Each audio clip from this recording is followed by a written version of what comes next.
Non mais, je pose la question. Est-ce qu'on peut encore poser des questions? Il y a plus de punaises de lit aujourd'hui. Est-ce lié à l'hygiène? Je vais poser toutes les questions.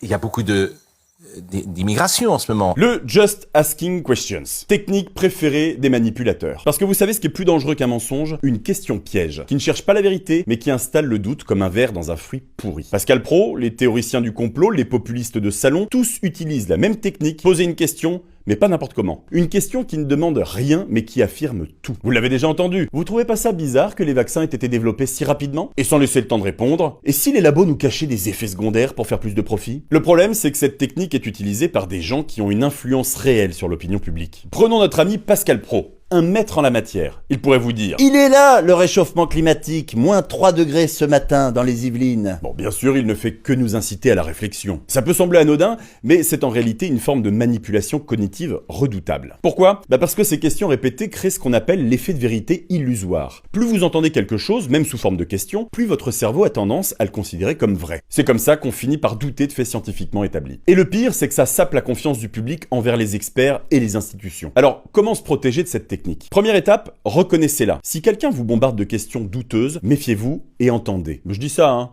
mais je dis rien. Deuxième étape, demandez des preuves. Intéressant, mais tu te bases sur quoi pour poser cette question? Souvent, la réponse sera au mieux le silence, et au pire... Il y a des études qui confirment cela, Tribala a fait des études, il y a des études... Ah, la fameuse étude que personne n'a jamais lue et qui finalement n'a jamais été réalisée. Enfin, la troisième étape, la plus importante. Cultivez votre esprit critique. Lisez, informez-vous, confrontez les sources. Plus vous serez informé, moins vous serez manipulable. Alors, la prochaine fois qu'on vous demande si les nuages sont créés par des avions pour nuire à la population, rappelez-vous, ce qui compte dans le mensonge, ce n'est pas qu'il soit cru ou pas, c'est qu'à la fin, on ne croit plus en rien et qu'on ne fasse plus société.